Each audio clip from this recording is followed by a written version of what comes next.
Hello, hello, hello. Hi, Hi, readers. Hi, Derrick. great to see you, Charissa. Good. You even pronounced my name right. So well done. Well done. I am Charissa. I'm with Charm City Readers, a Facebook reading community. If you've stumbled across us, and we are returning for our fall 2026 author chats. And I'm here with Derrick Credito, author of what, three? Can we count them? Three books now? Three? Because one's Currently unpublished. two, soon to be three. Soon to be three. Well, three. You've written three. Yes. Published two. Okay, so that's fair. Well, thank you for joining us. Thank you, You are, Charissa. yeah, author, musician, professor. Like, is there any weird hobby you do that we should know about outside of those three? Those three do keep me busy. What else? I enjoy ice skating in the winter and a good hike in the summer. I've attempted a marathon or two. But yeah, those three keep me pretty busy. Except for the fact that your life is extremely exciting. We could be twins. I took ice skating lessons when I was 7. Oh, nice. That's what my daughters are doing now, and they are 10 and 8. Will you share like videos of them doing spins and stuff? Because I can still whip around like an ice rink, like fast, like my legs are good, but I can't do any moves. Like the moves are gone. And that I think that takes time. I would love to share things like that, but my kids are at an age where they're always saying, "Dad, don't do that," or "Dad, don't share that." So I don't know if they would want me to do that, but about a few years ago, I probably would have posted it right away. But you can share it with me. Like I always say to my son, like, I won't share it publicly. I'm going to send it to grandma. And he was like, as long as you don't put it on Facebook. Yeah, that's usually the one condition for me as well. I know, no social. Okay. Before we talk about books, are you open to a lightning round? Just like getting to know you so readers can get to know you. Absolutely. Let's make it fun. Okay. Some easy ones to start off. Do you prefer paper books or ebooks? Paper books. Of course. I have not had one author say ebooks, but I keep asking. Do you listen to audiobooks? I'm getting into audiobooks. I'm going to say maybe I'm on the fence, but a friend of mine suggested them, and I'm actually thinking about maybe even making an audiobook of my own at some point now. Ooh, like of one of the books that are published or like a new project? A new project. My memoir is coming out in a couple months, and I think it would be really cool to read it in my voice. I think it would be maybe with like some musical like interludes, like when you're talking about a certain time or a certain album. Huh? Huh? I could dig that. And there's also a nice 9-song playlist of local Baltimore musicians. And so that would also, I'm sure, play a role in it as well. We're going to get back to that because that's sort of one of my questions. Okay, this is very important to me. So this is going to dictate our friendship level. You're a professor. So do you or do you not like the Oxford comma? I'm a fan of it. But I honestly, even as an English teacher, I've never had strong feelings about a lot of things that English teachers might have strong feelings for. And I think that maybe comma style is one of them. I only really know these punctuation marks based on how they look. So I like a comma that is curved, not one that just goes like a French accent. Yep. But so I would say that's my only preference, but I wouldn't say that I have any kind of strong inclinations towards one style or another. You should know, and anyone who talks to me knows, I love that Oxford comma. And I even sometimes when I'm typing really quickly, I will leave it out. And then when I reread, I'll add it back in because I think it just works. It has a purpose. Okay. Yes, Oxford comma all the way. I'll consider it for my next project. I'm just going to tell everybody that an English professor agreed with me that it's very valuable. Absolutely can't do that. Okay. Your favorite genre to read? Oh, that's a tough one. Well, you might say that literary fiction is sort of my go-to, Yeah. but I'm also a big fan of like hard-boiled noir, if that's something a little bit more specific. And quite possibly, I hope that I can maybe find a little bit of space, both as a reader and as a writer, in surf lit, which is not necessarily a widely talked about genre, but surf lit is something I'd like to see expand. But I always reach for literary fiction of any age and from any point in time. Current literary fiction. But my favorite author of all time is a hard boiled sort of noir author named Richard Lang from LA. And I feel like I've heard of him, but I'm not sure I've read him. oh yeah, he's known for stories as well as novels, and Lost Boys, This Wicked World, to name a few, Angel Baby, but all very hard boiled. And see, I'm not very hard boiled, but I try to kind of pick up on that in my own writing, and hopefully, I'm not doing a terrible job. So you admire it. You admire his writing. I do, You yeah. do. Okay. I was gonna ask you like favorite genre to write. So what genre? What genre are your books? Are they literary fiction? What are they? Well, I recently received a review in which the Midwest Book Review had called it literary fiction, and I've always sort of fancied that the genre, the name has just always sounded nice to me. I went to Hopkins for grad school, and literary fiction was quite prominent in their departments and programs.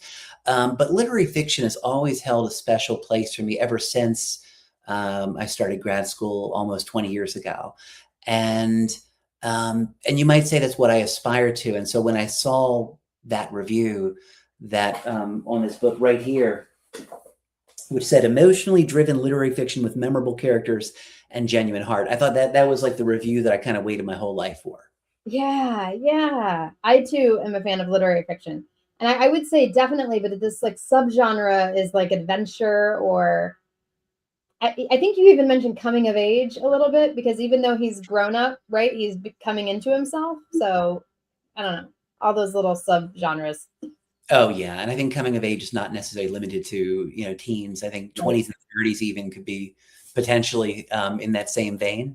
We can be coming of age and we're in our 40s. So right? Like I feel like I'm just getting started. I don't yeah. necessarily feel like this is I'm not over the hill. Yep. Um, and I really didn't start producing anything until my 40s, music or books. Oh, so you're in the prime. You're in the prime of your whole life right now. I really feel like that. I didn't expect to have 2 books released in 1 year, but that's exactly what will happen this year. So Yeah. a lot of I guess these things manifest when they manifest. Yeah. Yeah. That's awesome. Okay. Favorite music genre to sing? I'd say rock, Like classic? Indie? maybe a mix. Like I grew up in the 90s, and I guess we grew up in the 90s, and Yep. so there was a time where I loved everything from the sort of the glam rock that was on its way out to the grunge rock that was on its way in. And I never really, if it was rock, I would listen to it. I wouldn't like choose one little subgenre over another. Um, but I guess you could say I've probably done more singing in terms of like in folk and like alternative Yeah. singer-songwriter. So I might not be like a typical rock singer. My son is currently, excuse me, listening to AC/DC. And I'm like, who?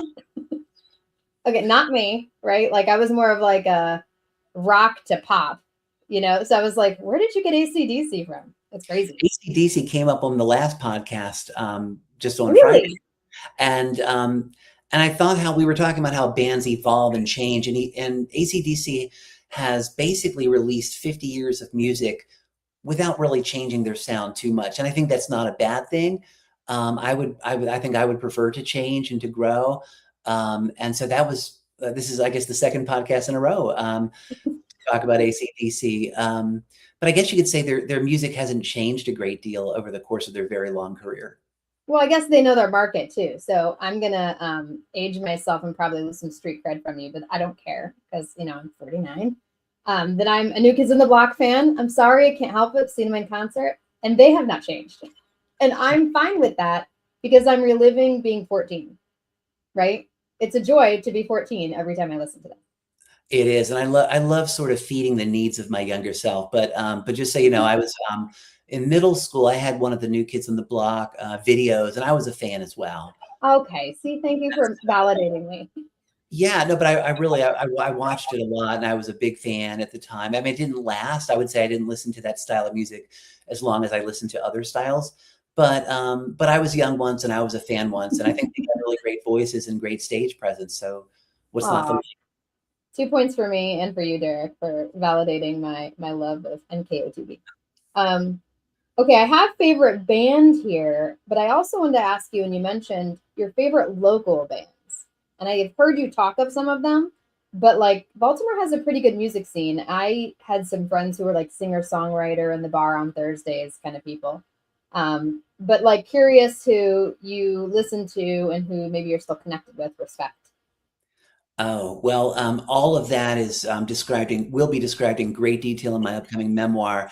There's each chapter is dedicated to a different artist. Mm. So there's like Brad Cox and Schizo Calypso. There's the pop singer Pat Rennie. There's my co-producer who co-produced my album A Reverend Soul, Christian Alfonso Matos, and among many others.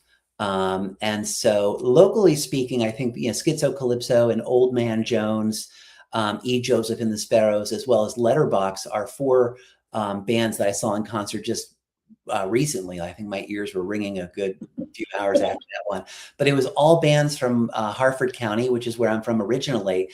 And it was just great to see my friends rocking out and just showing that rock is still alive and doing it in a very fresh and contemporary way. I love it. I love it. I probably don't get out as much now to listen to music as I used to because we have like little-ish kids, so it's you have to find a babysitter and pay for it, and it's just expensive and hard. But maybe in another 5 years. For sure. I mean, I don't get out nearly as much as I used to. And of course, it's understandable. My 10 and 8-year-old daughters, they mean the world to me, and they got me wrapped around their little finger. So that always comes first.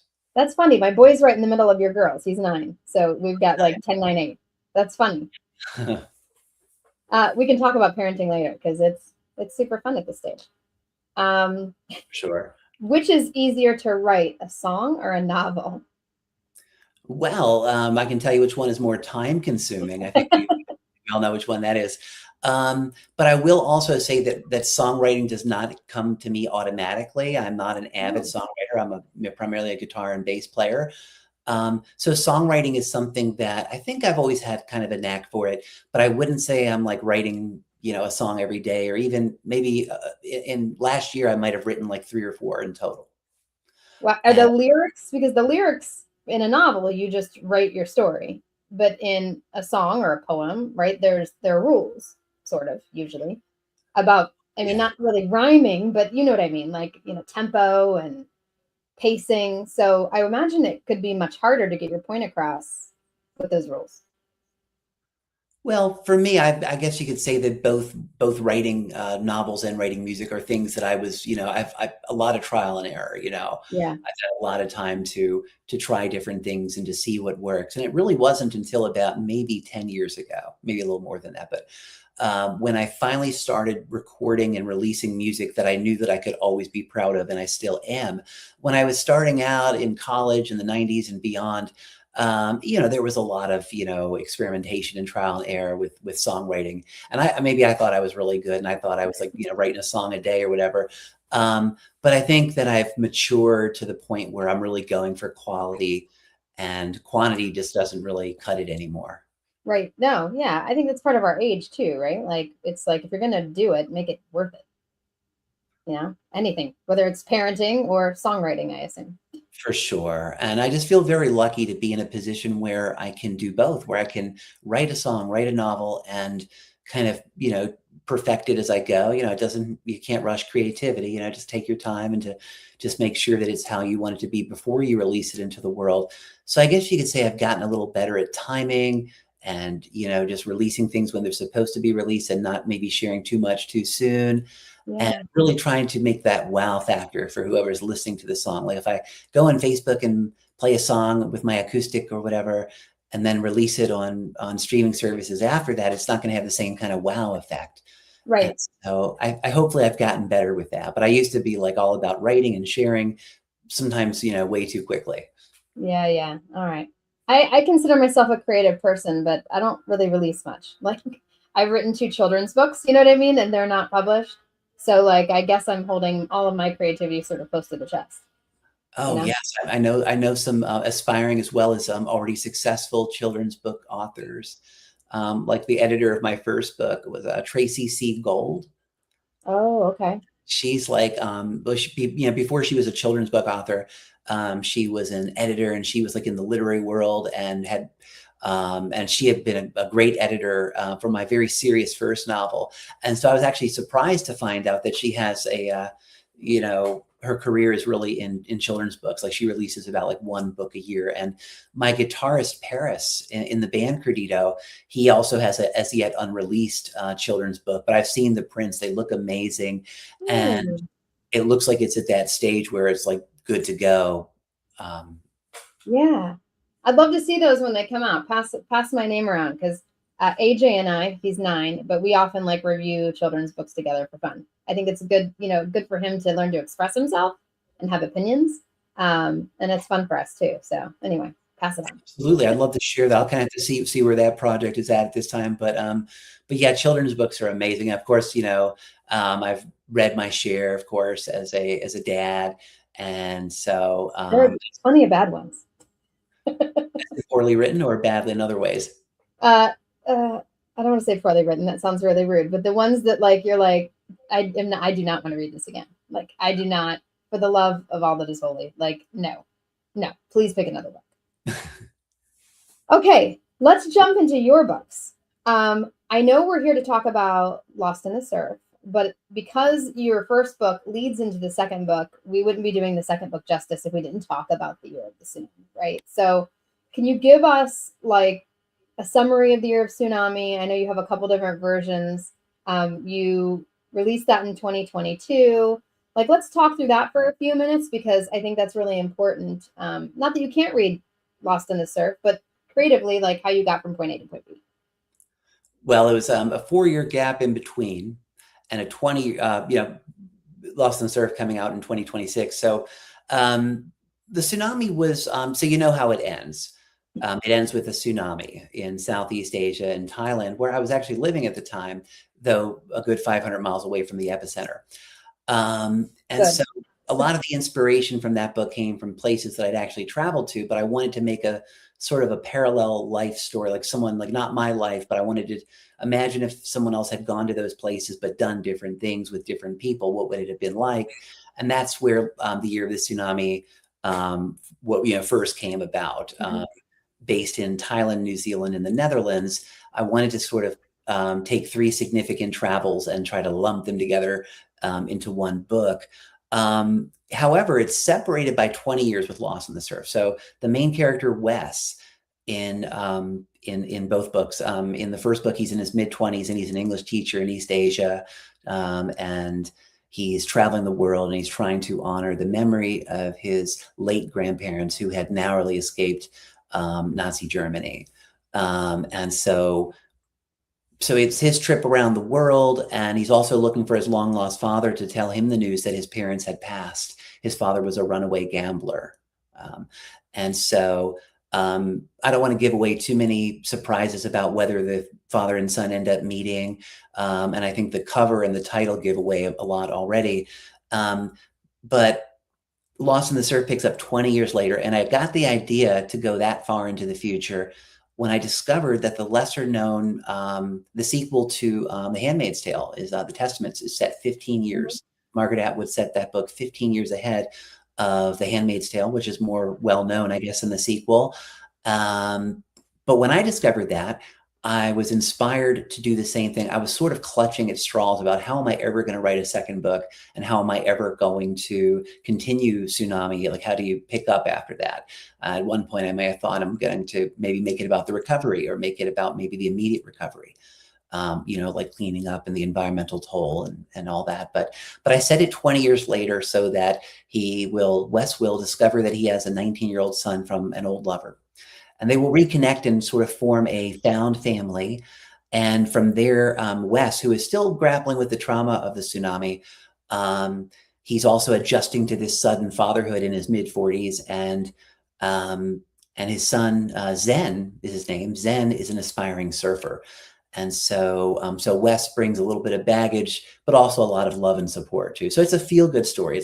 It's a story for maybe for feeling better about one's family, or feeling closer to one's family. It doesn't have it's a family where everyone really gets along, pretty remarkably. Yeah. Now, again, I've only read the second book, but I've read a lot about the first book because I was preparing for our chat. You have a lot of big themes, right? Like in both books. So you mentioned like Judaism, and I know you converted. So it's more prevalent like in the first book, but it continues into the second book. Why was it important to have like religion as like an anchor for Wes in the first story? Because I think that it was a goal to commemorate his grandparents and to utilize the scribing talent that he had sort of developed in his youth, which is a pretty rare talent to be able to scribe and to be able to do it to the point where one could be a sofer or a professional Hebrew scribe. And so I've shared this book with like religious communities in both Baltimore and Amsterdam, and I guess you could say it turned out okay, but there might be some things about the book that might seem incongruous with like the process of being like a scribe, which is it's a rather ascetic kind of process where one sort of doesn't live a bohemian lifestyle at all, but lives more like a reserved kind of quiet religious life. And whereas Wes, like me, was I guess was traveling around the world with a backpack. And so they're two very different lifestyles, I suppose. And Yeah. I tried to make it like you could still have both. You could have the tradition with the modern, just bring everything together and see what happens. Well, and it absolutely is because, as he's scribing, is that the way to say it? I looked it up, but my words may not be appropriate. That's As correct. he's Appropriate. scribing, okay. He's living this kind of like rigid life, but in the same time, hanging out in Amsterdam in the red light district, which is infamous, for legal, how do we even say that? Legal, am I a prude? Like, Vices, yeah, vices. legal vices. Thank you. Thank you. So like there's this like balance between this very like holy, respectful act and to your point, the very modern, fluid, open, lifestyle that he's having, like just opposite that. Like how did you decide to have these kind of like really heavy and divergent themes, right, in the same guy? That's something that I think it reflects my own life in a lot of ways. Yeah. Because I've lived both lives. I've lived, that I guess the proper or the reserved kind of life. I guess, a pretty traditional kind of upbringing, but I've also lived the bohemian life and have traveled the world and have, here in Baltimore, I travel in all kinds of diverse circles. And so I guess you could say that I wanted Wes's life to maybe in some way be a reflection of my own. Is it a way like when you're writing a character that has these two opposite sides and you're honoring kind of yourself and your own path in the process, like is it a coming of age for you too, right? Because you're saying this is fine, this is good, this is appropriate, this is acceptable, like you're kind of just accepting your own life choices and experiences through Wes. And I've never thought of it like that, but that is incredibly healing to hear that and to think of it in those terms. Yeah. You also have, okay, you said New Zealand obviously is in there too. Thailand, the tsunami. Like how did the story unfold? I know you said that you wanted him to have this like bohemian adventurous path and balanced with something a little more, I don't want to say religious, but like a little more honorable, or I don't know, that's not the right word, but like, were there scenes taken out? Like, how did you decide that path was the right path, given all your travel, all your experiences, the points you want to make? Like, how do we get from point A to B to C to D? Like, how did it unfold? Well, there were a lot of scenes that were taken out, and there were even chapters that got taken out. Mm-hmm. And I had to think about what was believable, what was, appropriate or as appropriate as I could make it. And I wanted to make it convincing, and maybe in the earlier drafts, and there was a lot of chapters and, there's a lot of that book that never saw the light of day. At one point, it may have been a 400-page manuscript. But in any case, I think it was just like, important for me to maybe to show that it can be done. I think that if you're writing for one reason and one reason only, it would be to just empower somebody and to show them that you can do this too. And so I guess you could say that I wanted the book to speak to the reader and to leave the reader with something that was both meaningful and cool and hip at the same time. I guess I Definitely just cool and hip. Definitely cool and hip. I mean, like I'm not well traveled. I mean, I've been to Hong Kong. That's like my big trip. That's big. But I haven't been to Europe. So like, you know, it's strange the choices we make. But like Wes definitely exposed himself to things that I have never been exposed to. And it's cool to watch that. And it's cool too, as a reader and being able to talk to you, to think like, not that it mimics your own personal journey, but there are connections that you can use that story to like cope or relate to your own experiences, right? Like that I'm seeing a little bit of Derrick in Wes. Oh, and I would have no objection to that. I think that Wes is certainly his own character, though we do have a lot in common. You know, he's, you know, based in Baltimore.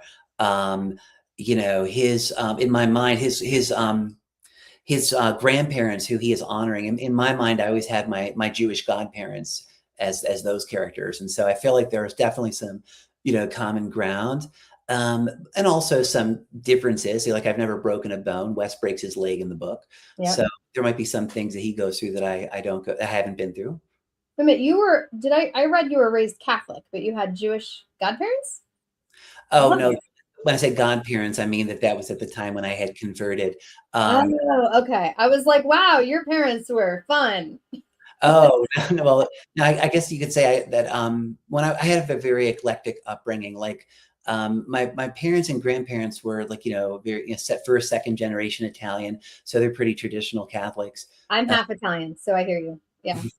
but for me, I guess you could say that I also had kind of an Anglo, you know, Protestant upbringing as well. When I went to some schools, like a day school that was Episcopalian for a while, and so there was a lot of different religious experiences throughout my life, and and for a long time I wasn't religious at all. Like I was a very, you know, pretty solidly secular person. Mhm. It's probably safer to travel the world like that anyway.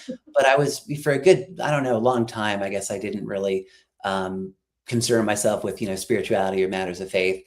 Um, but yeah, but I guess you could say it's a lot of diversity and in terms of my story. Whereas like I guess you could say a generation before, it's like they're the same thing from the cradle to the Mhm. grave. Absolutely. My parents, my dad was raised Catholic, my mom was raised Protestant, and when they got married in the 70s, they had a hard time finding a priest who would marry them because they were not like. I remember my mom, if she's watching, hopefully this isn't private. She tells a story of a priest who was like, "Are you going to raise your kids Catholic?" And she's like I'm 18. I don't know." Like, and he's like, "Well, then I won't marry you." And it was so strict back then, and now things are so fluid, right? Yeah, Yeah. like you can be whoever you want, you can convert to whatever. You know, faith is faith is faith. Faith isn't religion. So it's just interesting how it's progressed in such a short period of time. It hasn't been that long, and I guess that scenario sounds like what it would have been in those days, you know, for a lot of families. And with Wes, in the book, his parents are from a like a Jewish Catholic background as well. So Mhm. that part of the story was like where the, you know, the Jewish father and the Catholic mother, and you know, so I guess you could say I could kind of design in my head how some of those dynamics might unfold.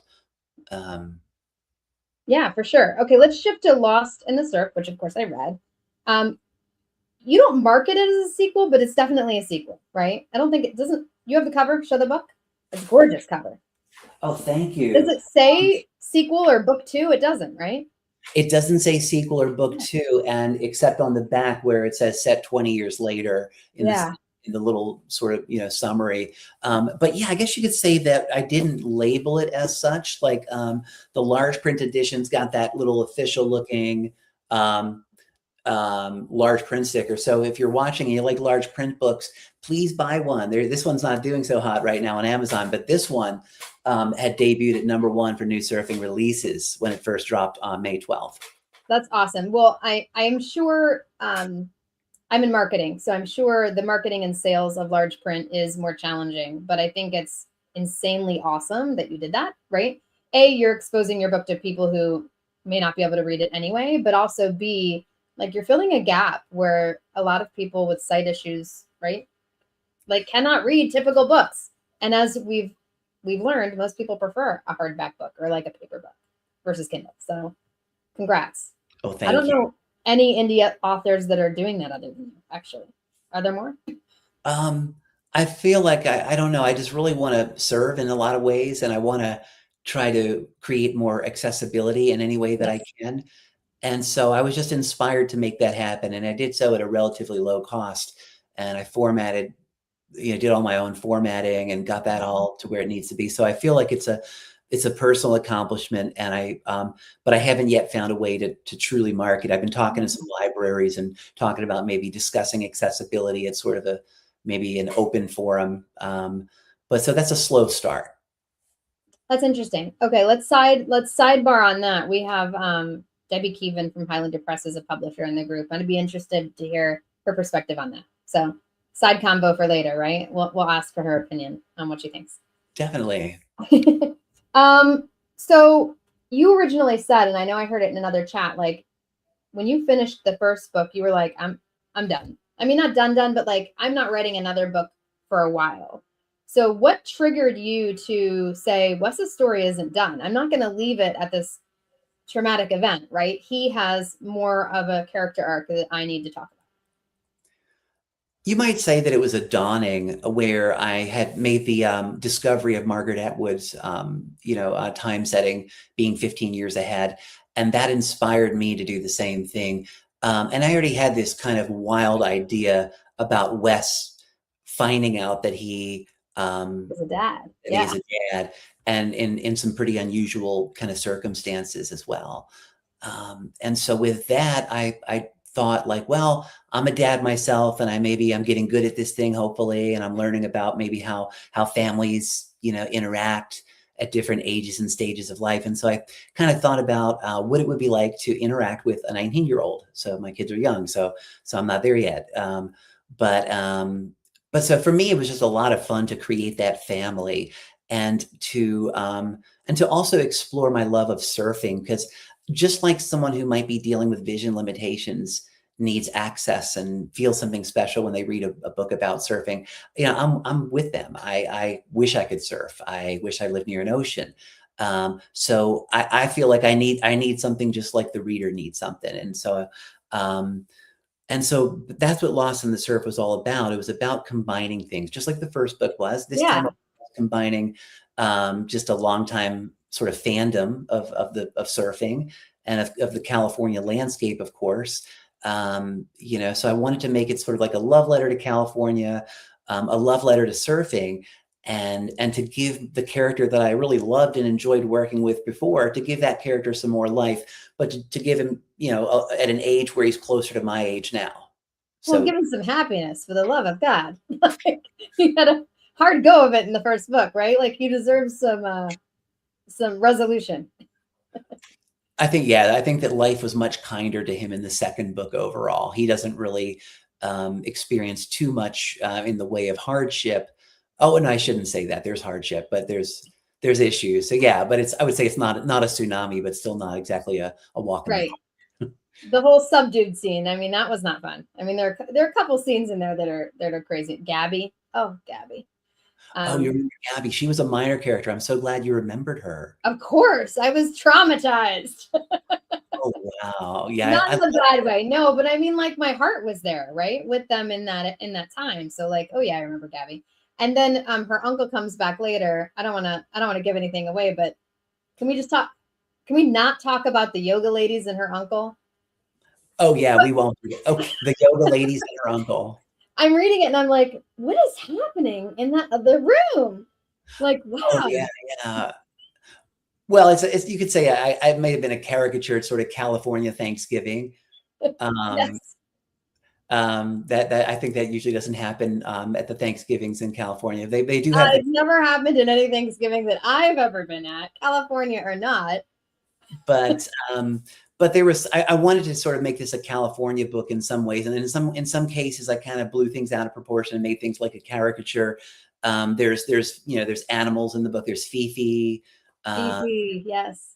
And so I guess you could say I really just started, and I, 1 year and the book was done. So Yep. cover to cover, 1 year was it. But wait a minute. Okay, so you're a surf fan, but you don't surf? Oh, I've never really lived near an ocean, and the waves on the East Coast have never been really much that I've ever tried to work with.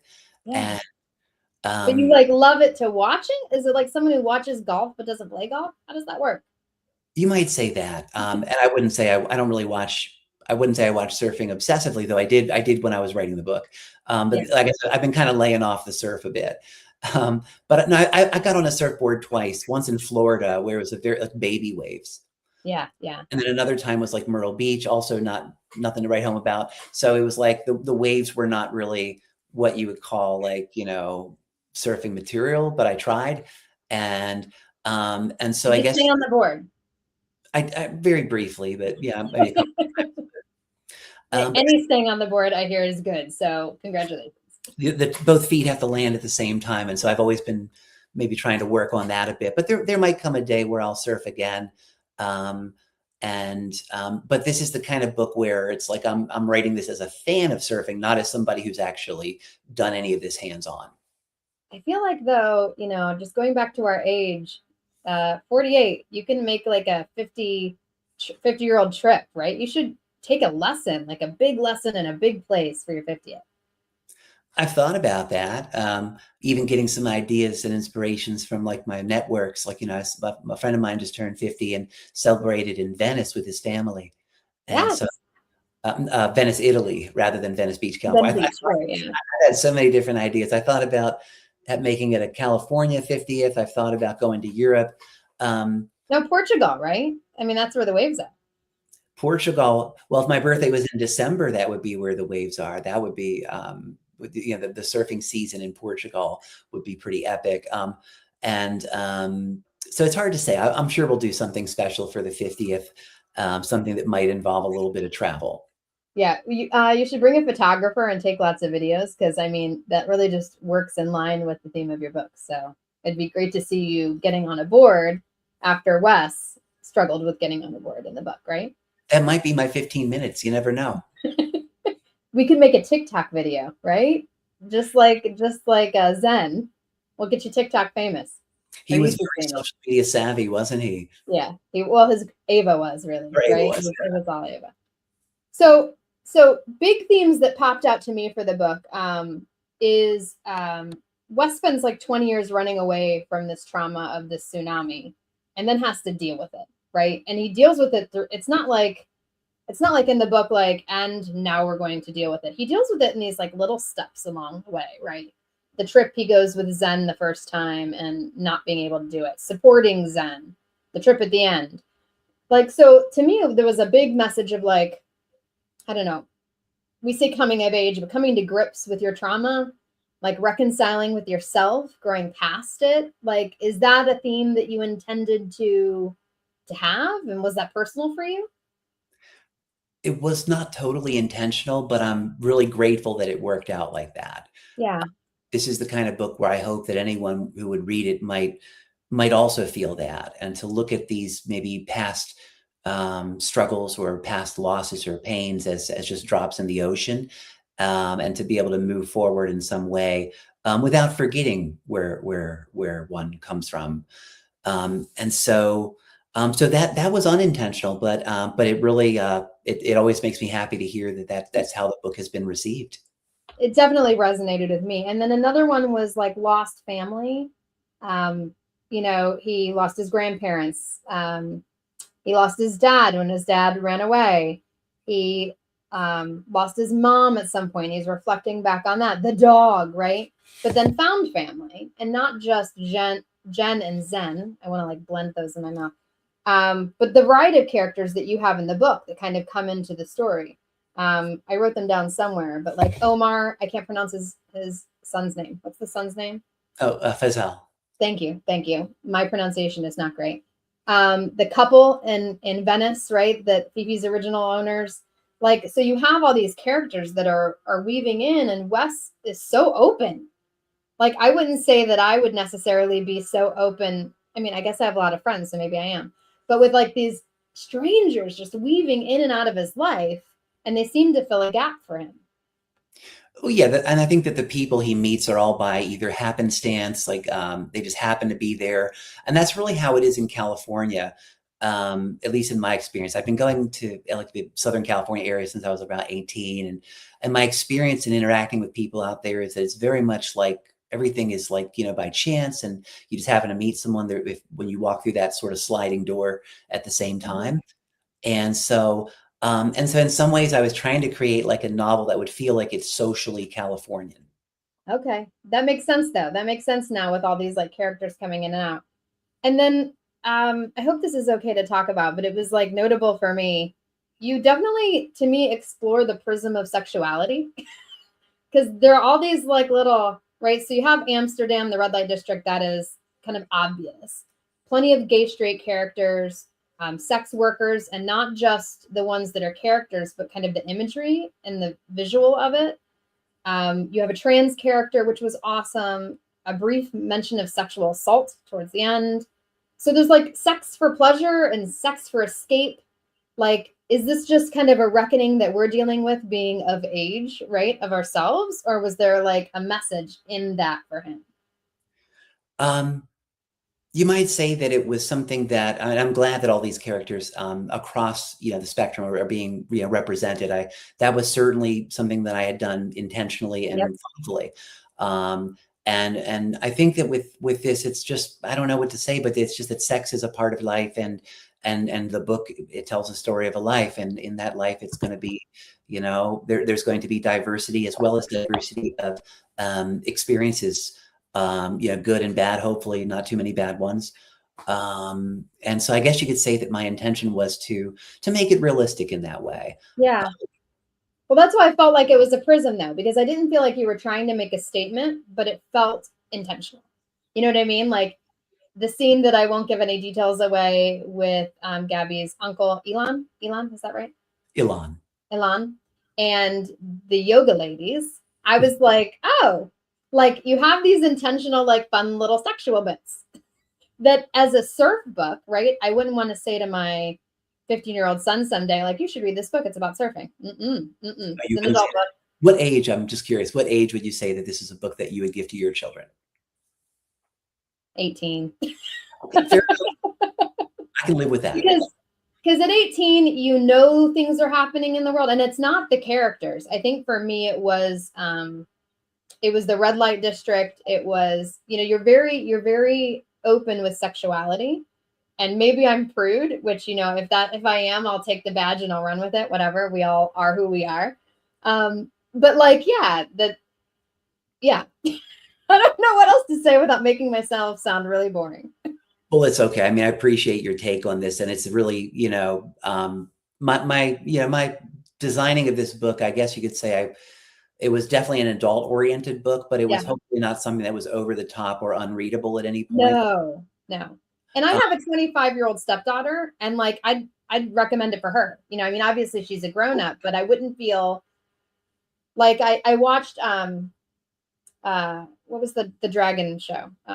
Game of Thrones. I watched the first Game of Thrones with my dad, the first like season, and immediately 5 minutes in, I'm like, well, this is awkward because it's so sexual, right? Like, so I wouldn't feel like weird recommending this book. That's not what this is, but it is far more open than like maybe other books I read, and I kind of like that about you because it, it helps me know you a little better. That you wanted to bring in all this like texture into the story. I did, and hopefully it's something that anyone could read. Anyone who is of age, I should say, and Not my 9-year-old. of course, I would. I mean, I'm dreading the day when my own kids will pick up the book and I was gonna ask if they'd read it, so no. they yeah, it's a challenge getting my kids to read any books, so they're definitely not reaching for any novels. I can tell you that. Although my daughter Jackie, who is now entering the 5th grade, I think she's getting into chapter books. So, Yeah, but she's still a long way to go from the year of the tsunami. we'll talk parenting reading strategy offline, but I have a couple Definitely. things that have worked, but it's not magic. Um, I was reading a reviewer, and it was a printed article. I should have written it down. If you can give source credit if you remember.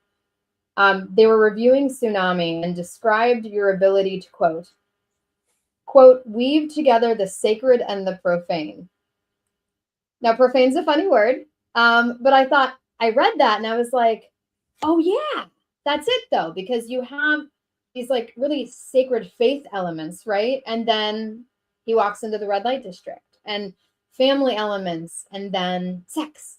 So how do you feel about your books being described that way? Is that okay with you? Like, is that, because I felt like I identified with it. Yeah, well, much like Lost in the Surf is a love letter to Los Angeles, The Year of the Tsunami is a love letter to Amsterdam. And believe it or not, the red light district and the Jewish quarter in Amsterdam, where there are traditional and modern synagogues, they are right next to each other. So that's geography, I guess you could Yeah. say. I wanted to sort of pay tribute to Amsterdam, a city that I have visited like 8 times now. And this is just like a way that I could take that sort of experience and to make it into a novel that someone could read that and say, this is Amsterdam or this is Yeah. LA. I treat my settings like characters. I really like to introduce the settings to the reader ultimately. Well, absolutely. I mean, I've heard of Amsterdam my whole life. You know, wasn't it in Ted Lasso? I think we just watched Ted Lasso and like they go to Amsterdam, right? Yeah. So I mean, like it comes up all the time.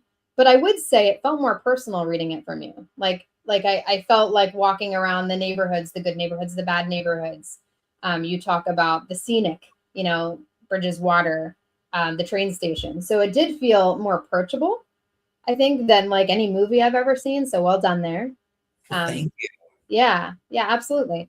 Moving to craft, what did I say? We're going to stick to 45 minutes. Do you still have another 10 minutes? Oh, absolutely.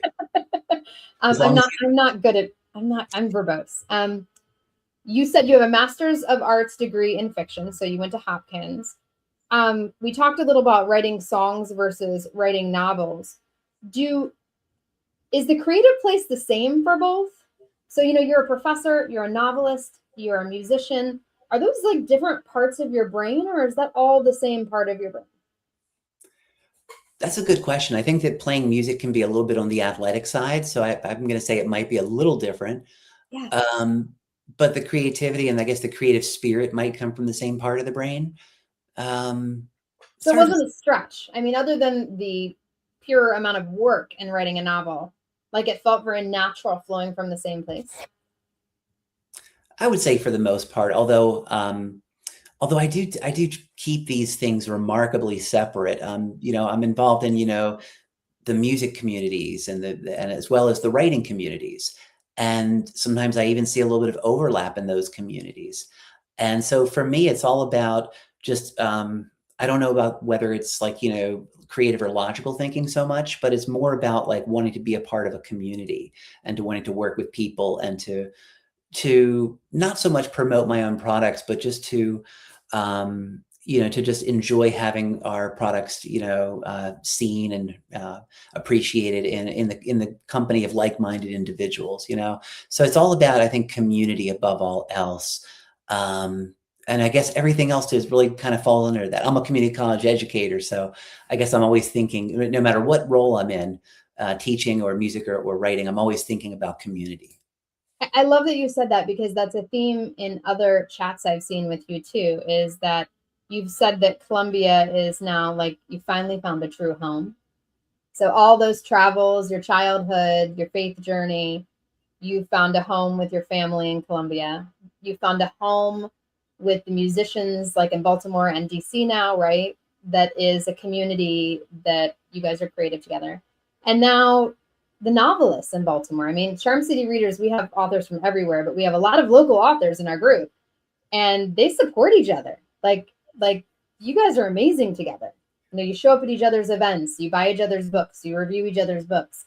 And I can feel that importance being a part of like who you are and like where you want to take this next chapter of your life. Absolutely, and it's so much easier perhaps in Baltimore than it would be in maybe a larger city, which might be more complicated, and there might be it might not be as easy to kind of find one's niche. So Baltimore really does have a lot going for it, and there's just so much talent here across different, you know, artistic modes, and And I just enjoy being a part of whatever I can. Like, you know, I just love being able to share my work and to be able to see how someone might respond to it in a way that kind of reminds me that I'm doing okay.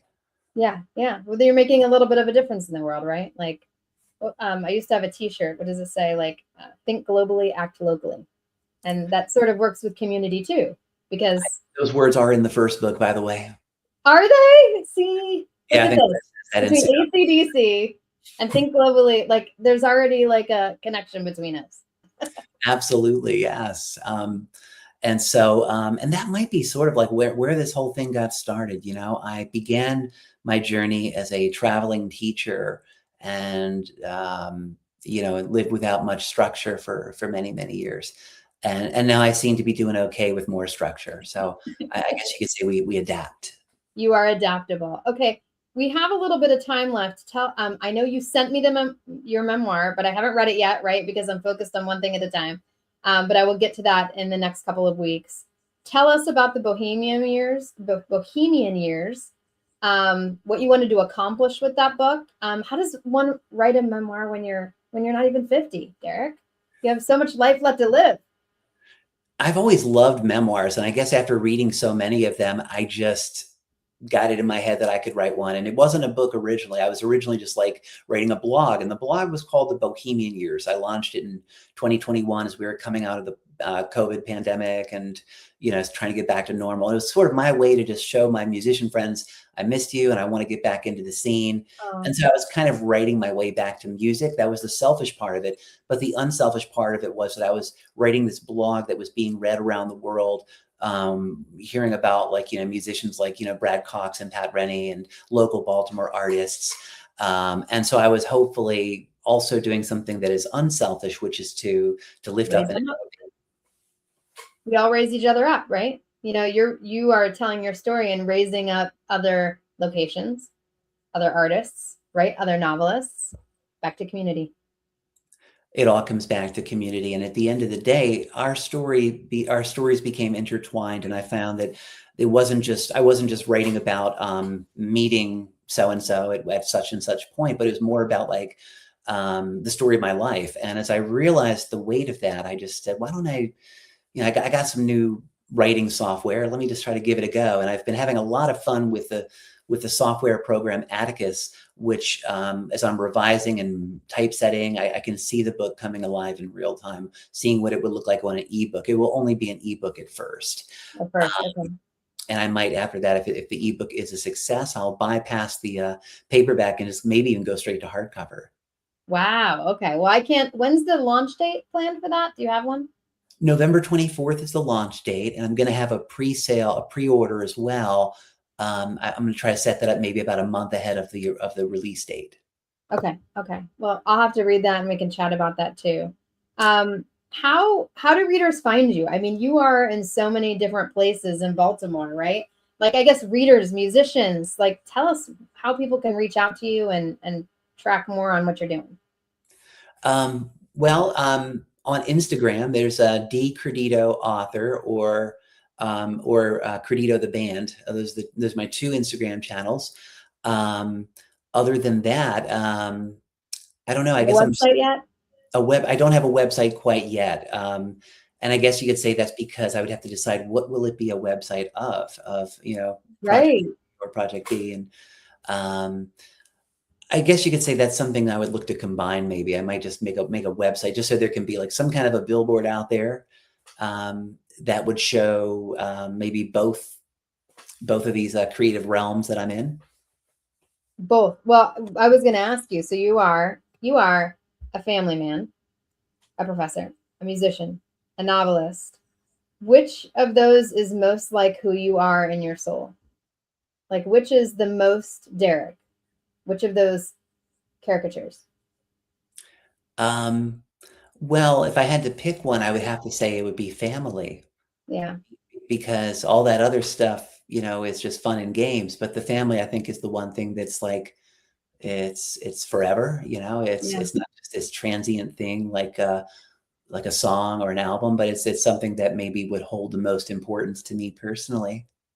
Yeah. The legacy is in what we leave behind, right? But I guess in your world, you're leaving a lot behind. You're leaving music behind. You're leaving books behind. You're leaving a memoir behind. It's just these things, they're manifesting all at once, and I guess I'm just kind of just taking it as it comes. And I'm leaving these things hopefully behind. Yeah, I'm looking forward to many more years of writing and rocking. Surfing. So I always, you know, I work out pretty religiously because I want to try to live as long as I can, not just to, you know, create or to produce things, but just to enjoy people and to enjoy being a part of this whole, you know, experience called life. Experience, yeah. Well, and once we become parents, we just can't die. Like we have a job to do, and that job goes on forever, right? So that makes a real difference for me. Like I feel like a lot of what really pushes me to do the best for myself is my kids and just wanting to be with them for as long as I possibly can. Yeah, yeah. Well, we are at time. I know I was going to do 45 minutes, but I'm terrible. But this has been so much fun, and I hope we can regroup again when Bohemian Years comes out. Right? We can talk about that. And I love, love, love the support you have for all the other authors around in our community. You guys are just a dream to work with. And it has been so glorious getting to know you a little more tonight. And I think we're like twins, except we look nothing alike. But we're a month apart and we have a lot of the same interests, except sorry. There is a special twin sort of, twin thing going on there. If it's like a year or a month, something like that. I don't know. We'll just make it up. I do find this is one of the joys, though, I have of doing this is that, like, you and I may not have crossed paths in any other place, right? But now we cross paths, and there are all these. For heaven's sakes, you used to listen to New Kids on the Block. I mean, right? There are all these things, random things that bring people together, and it's so gorgeous. And I will definitely be listening to New Kids on the Block tonight. I'm listening to Dolly Parton this week, yeah. Dolly Parton's got my heart and soul, you know, for the next, I don't know, ever. So the world is just a little darker tonight. It is. It is. She's a great human, and we were lucky to be graced with her presence. Absolutely. Yeah. Yeah. Derrick, thank you for joining me tonight. I can't wait to see what you have coming. Thank you for being a part of Charm City Readers. Oh, it was amazing, and it's such a good time. Thank you so much for having me. All right. Well, stay around so I can say goodbye to you, but say goodbye to everybody else. Thanks for watching, everyone. Take care. Good night, everyone.